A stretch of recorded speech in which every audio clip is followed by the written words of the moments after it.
Kemudian 2 rakaat ba'da maghrib, 2 rakaat ba'da isya, itu malam.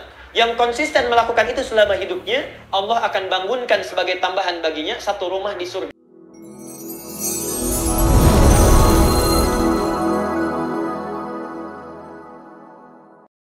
Untuk yang sekarang, hadis Muslim, riwayat Muslim, nomor hadis 724, 725, 728. Nanti kita bacakan hadisnya. Kedua, hadis riwayat At-Tirmidzi,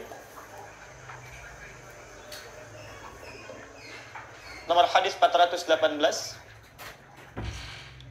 Tiga, hadis riwayat Al-Bukhari.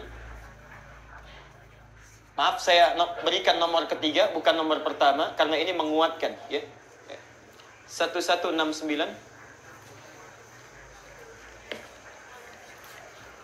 Teruskan dulu.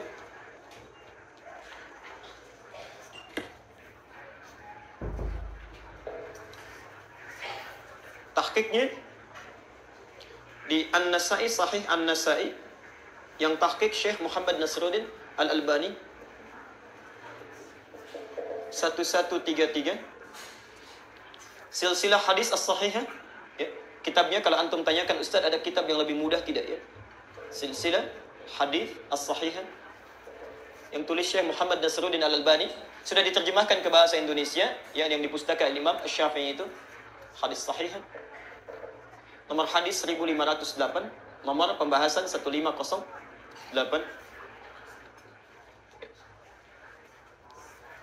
Baik, sudah? Bapak Ibu sekalian, sekarang kita sudah tahajud, ya, insyaallah.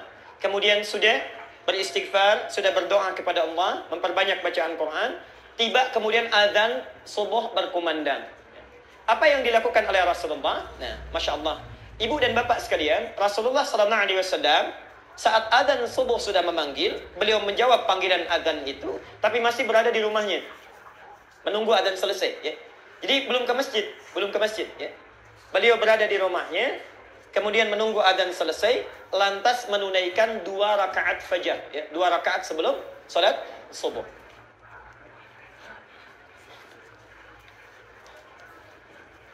Perhatikan di sini, perhatikan. Bapak Ibu sekalian, ada sekitar 12 rakaat yang utama. Saya tidak akan ulang ini. Ada sekitar 12 rakaat salat sunnah yang utama sifatnya, ya. Utama itu selalu dijaga oleh para sahabat dan dipraktekkan, seringkali dipraktekkan oleh Nabi. 12 rakaat, ya. Yang pertama, 2 rakaat sebelum subuh, 4 rakaat sebelum zuhur, 2 rakaat setelah zuhur, 2 rakaat setelah maghrib, 2 rakaat setelah isya. Jelas? Baik. Dari mana dapatnya hadis itu? Ya. Kita bisa temukan misalnya di dalam hadis riwayat Muslim nomor hadis 728 dari Ummu Habibah. Ya. Beliau menyampaikan, kata Rasulullah sallallahu alaihi wasallam, beliau menyampaikan, "Man shalla," saya ulang, "man shalla isnatai asyrata rak'atan, ya, fi yaumin wa lailatin." Siapa yang menunaikan salat 12 rakaat sehari satu malam, maksudnya salat sunnah yang mengikuti yang fardu, ya. Bunya lahu bihinna baitun fil jannah, maka Allah akan bangunkan baginya satu rumah di dalam surga. Siapa yang menunaikan salat sunnah yang mengiringi salat fardu sebanyak 12 rakaat, ya, dilakukan konsisten sehari semalam, ya.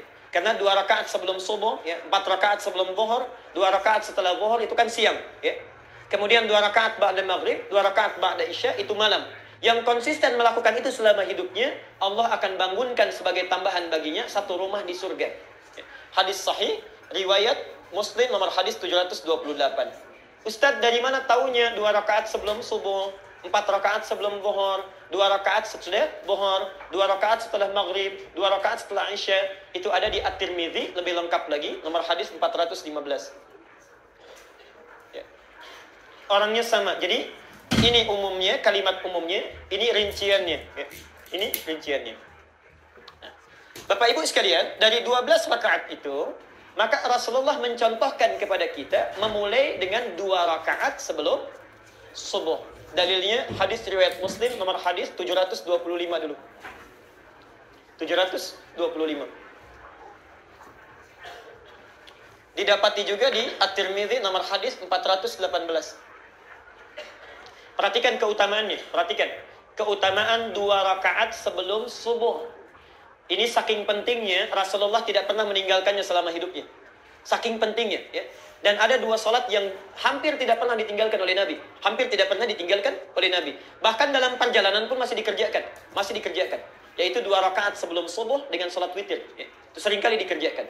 Perhatikan, kata Rasulullah, raka'atal fajri, 2 rakaat salat yang ditunaikan sebelum subuh itu khairum minad dunya wa ma fiha. 2 rakaat fajar atau 2 rakaat sebelum subuh itu, qabliyah subuh, pahalanya, nilainya di sisi Allah lebih baik daripada dunia dan seisinya. Masya Allah. Dunia dan seisinya. Perhatikan sini. Ini semua ada dunia dan isi-isinya. Kalau kita miliki itu nggak ada nilai apa-apanya dibandingkan menunaikan 2 rakaat sebelum subuh. Jadi kalau antum menunaikan 2 rakaat sebelum subuh, itu nilainya di sisi Allah lebih dibandingkan daripada dunia dan seisinya. Nggak ada nilainya. Ya. Walaupun di dunia ini ada tambahan lagi orang kaya, tambah lagi orang kaya, kumpul lagi. Itu nggak ada nilainya dibandingkan 2 rakaat sebelum subuh. Nah, sekarang ayo saya mau tanyakan sebentar. Maafkan saya. Kalau nanti Al-Ihsan bikin pengumuman, nggak usah tunggu bulan depannya. Mana DKM-nya ini? Ada DKM-nya? Pak Iman. Ustaz Iman tolong bikin pengumuman setelah ini. Yang sholat subuh di Masjid Al-Ihsan besok, masing-masing dapat amplop 500.000. Baik ya? Masing-masing dapat amplop berapa? 500.000. Siap Ustaz? Cuma diumumkan saja kan? Cuma diumumkan. Bukan? Lihat sini ya. Lihat. Azan subuh jam 4:36. Datang jam berapa ke sini? Dan maaf, terbatas cuma 100 orang pertama. Datang jam berapa? Masya Allah. Jam 2. Tadi jawaban jam 2. Perhatikan. Kata Ali bin Abi Thalib, ajaban linnas, sungguh aneh manusia ini katanya. Sungguh aneh manusia ini. Sudah tahu akan meninggal, tapi nggak pernah serius menyiapkan bekal untuk meninggalnya. Ya. Itu aneh dulu, sekarang lebih aneh lagi. Masya Allah, lebih aneh lagi. Dikasih uang 500.000, azan jam 4:36, bangun dari jam 2. Cuma 500.000, Allah tawarkan dunia dan seisinya. Dipanggil 4:36, baru bangun jam 6:34. Masya Allah. Ini kan aneh ya, aneh sebetulnya. Allah tiap hari tawarkan, lebih baik daripada dunia dan seisinya, kumpulkan pahala, 500.000, Masya Allah. Dari jam 2 kita siap-siap. Tiap hari ditawarkan, subuh terlambat terus. Berubahnya mau kapan? Kurang apa lagi mau dimotivasi? Masya Allah. Ini bagian yang pertama. Nah, Bapak Ibu sekalian, saking pentingnya ini, jadi di hadis itu setidaknya ada 3 kalimat, lebih baik daripada dunia dan seisinya. Misal di Al-Bukhari, nomor hadis 2639. Al-Bukhari, nomor hadis 2639.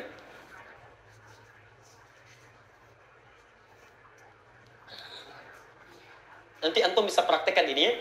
Perhatikan kalimatnya. Ini hadis dari Anas bin Malik. Ya. Jadi ada Malik bin Anas, ada Anas bin Malik ya. Anas bin Malik punya anak, namanya Malik bin Anas. Ya. Baik. Nah, Anas bin Malik ini, Masya Allah, itu pembantu Nabi. Dan lama membantu Rasulullah. Ketika ditanyakan, beliau ditanya oleh sahabat setelah Rasulullah wafat, ya, ditanya, hei saudaraku katanya, ya, kalau dalam bahasa kita, Allahu a'lam, ya akhi, ya, saudaraku, bagaimana kesanmu saat membantu Rasulullah? Perhatikan kata Anas bin Malik, tidak pernah saya dapati Rasulullah saat saya bantu kecuali mendengar satu kalimat dari lisan beliau. Satu kalimat saja. Perhatikan kalimatnya, kata Nabi, apa yang bisa saya bantu? Mada akhduk. Selama saya bantu Nabi, saya nggak pernah dengar kalimat dari Nabi kecuali satu. Kata Anas ini, apa yang bisa saya bantu? Masya Allah. Ini paling luar biasa. Anas itu jadi pembantu Nabi, bukan sekedar ingin jadi pembantu. Ya, Masya Allah. Beliau itu ingin mengabdikan hidupnya supaya lihat bagaimana kehidupan sunnah langsung dari sumbernya. Ya. Jadi seorang tuan kan wajar minta dibuatkan kopi, cucikan piring dan sebagainya misal ya. Ini tidak pernah mengalir dari lisan Nabi, saking mulianya manusia ini. Hanya mengatakan apa yang bisa saya bantu katanya. Masya Allah. Karena Nabi itu makan, Masya Allah, tempatnya dicuci sendiri. Kalau kita piringnya cuci sendiri. Ya. Ada sendalnya copot, kemudian beliau sambungkan sendiri. Bajunya robek, kemudian dijahit sendiri. Ya. Orang yang dijamin masuk surga, bebas dari kesalahan. Hisabnya tidak ada hisab bagi beliau. Langsung surganya nunggu nama Muhammad. Tidak akan dibuka itu pintu surga kecuali Muhammad masuk duluan. Man ant, kata penghuni, kata penjaga surga. Muhammad, kata Rasulullah. Kata penghuni, kata penjaga surga ini, aku diperintahkan untuk tidak membuka pintu surga kecuali engkau masuk duluan. Dan Muhammad ini tidak akan pernah masuk surga kecuali menunggu umatnya semuanya masuk. Tidak masuk surga kecuali menunggu umatnya kumpul. Ditunggu itu, kita ditunggu oleh Rasulullah. Sampai semua terkumpul baru dibimbing oleh beliau masuk surga. Muhammad sallallahu alaihi wasallam. Masya Allah. Kita yang selalu ingin bersama beliau, yang selalu mengatakan sunnahnya dan sebagainya, kita ikuti, kita praktekkan. Sudahkah? Masya Allah. Sudahkah kita memulai dalam hidup? Kadang-kadang kita nuntutnya banyak. Ya. Makan, berikan pada orang lain. Ya, masih disisakan juga, masih dibuang juga. Piringnya dibebankan pada orang lain. Copot berikan pada orang lain. Macam-macam, Masya Allah. Dalam hidup kita selalu mengatakan, saya ikut sunnah Nabi, ikut sunnah Nabi, ikut sunnah Nabi. Apa yang sudah kita banggakan di hadapan Rasulullah? Karena itu bertakwalah kepada Allah, hadirin sekalian, Bapak Ibu sekalian. Itulah Muhammad. Kata Anas bin Malik, saya tidak pernah dengar sesuatu pun dari lisan Nabi kecuali apa yang bisa saya bantu. Muhammad sallallahu alaihi wasallam. Insyaallah. Ya. Karena itu kata Jibril alaihi salam, kata Jibril, hadis sahih dalam Mustadrak Al-Hakim, ya, sebutkan Nabi sallallahu alaihi wasallam satu kali akan naik ke mimbar, lalu turun Jibril. Kata Jibril, bu'dan, terlalu, ya, sungguh jauh dari rahmat Allah dan terlalu orang ini. Man dzukirta indahu liman dzukirta indahu falam yusalli alaihi. Orang yang disebutkan namamu Muhammad di sampingnya enggak mau salawat kepadamu, itu orang keterlaluan. Masya Allah, itu orang keterlaluan katanya. Saking sayangnya Jibril kepada Muhammad sallallahu alaihi wasallam, itu yang dipikirkan itu cuma kita, Bu, Pak, ya. Cuma kita, Masya Allah. Saya berikan misalnya 2 sampai 3 riwayat, Masya Allah. Satu kali beliau sallallahu alaihi wasallam dalam hidupnya itu sedang kumpul dengan sahabatnya, ya. Lalu kata beliau, ashtaqu bi ikhwani. Saya itu kok rindu sekali dengan saudara-saudara saya. Rindu dengan saudara-saudara saya. Sahabatnya menjawab, ya Rasulullah, alasna ikhwanik. Rasulullah, bukankah kami ini saudara-saudaramu? Kata Nabi, lastum ikhwani, ya, bal antum ashabi. Kalian ini bukan saudara saya. Kalian ini sahabat-sahabat saya. Perhatikan, ikhwani humul ladhina lam yarawni walakinnahum amanu bi. Saudara saya itu orang yang enggak pernah lihat saya, tapi selalu beriman kepada saya. Orang yang tidak pernah lihat saya, percaya dengan saya. Ya. Kalau antum percaya pada orang yang kelihatan, itu wajar. Tapi percaya pada yang tidak tampak, masih yakin juga, itu yang tidak wajar. Kata Nabi, saya merindukan saudara-saudara saya ini. Antum itu dirindukan oleh Nabi. Masa kita tidak ada kerinduan untuk bertemu dengan Rasulullah? Setidaknya tunggangi sunnahnya, insyaAllah. Bahkan demi Allah saya katakan di akhir hayatnya, hadis-hadis riwayat sahih.